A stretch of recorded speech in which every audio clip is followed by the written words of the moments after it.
literally speaking, Siddique means a true person. And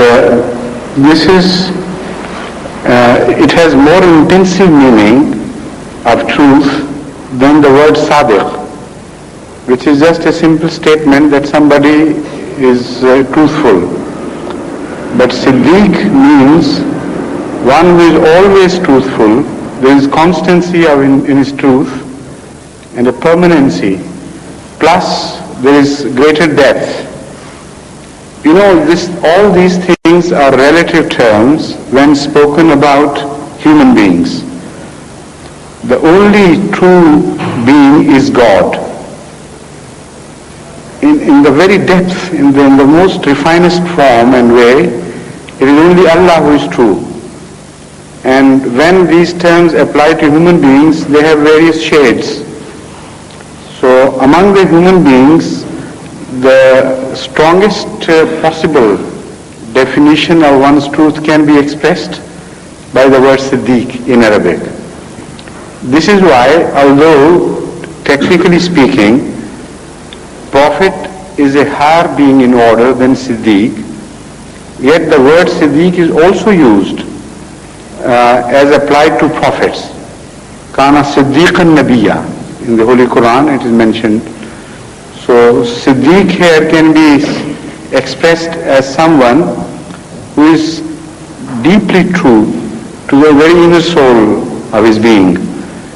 And even the finest shades, he would not tell a lie or go against the truth. He is true also in the meaning that there is no inconsistency about him.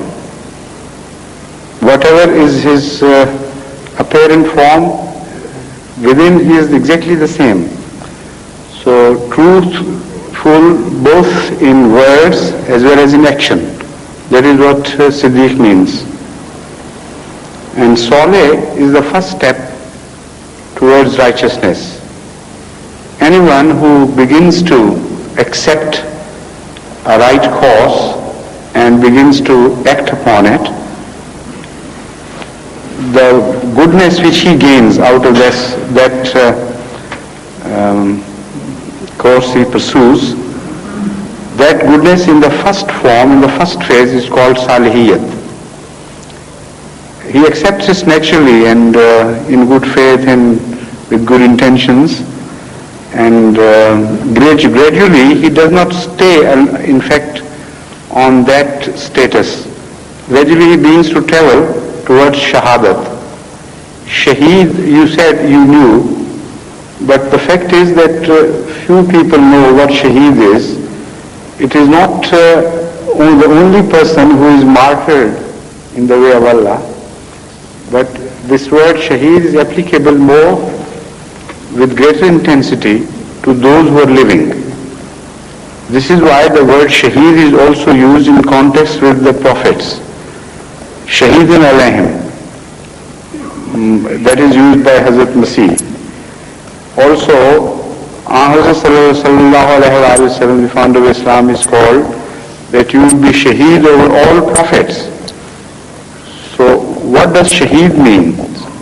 Shahid in fact is somebody whose faith is so positive and certain as if he is seeing it. That is one meaning. And the meaning of Shahid as applied to those who give up their lives in the way of Allah is also derived from the same meaning.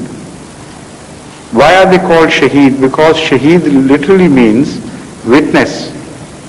So when they offer their life and they shed their blood in the path of Allah, what is there to witness about?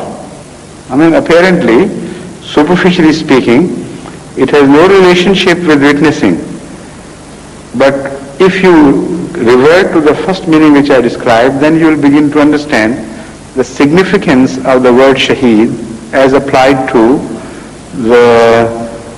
those who shed their blood in the cause of Allah. Why do they give up their life, which is present? While the general trend of the people is that a bird in hand is better than two in the bushes. So for the promises of future. They give up what is in their hand. That is to say that they see the future as certainly. They bear witness to the certainty of future after death so positively that the life here may be in doubt, but the life after is more certain to them. So when they are prepared to shed their life for the cause of religion, for the cause of God, they bear witness that we believe positively, truly and honestly in the life to come, and to sacrifice this life for the sake of that is no sacrifice. That is a barter, and we know this is a good bargain. So this is why they are called witnesses.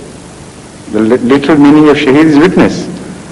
So those who witness Allah more closely, they become prophets. So prophets are also called Shahid in that sense, not in ordinary sense of Shahid. So this word acquires a greater sense and a loftier sense when applied to different stages of people. It can apply to a smaller man and to a man of higher order.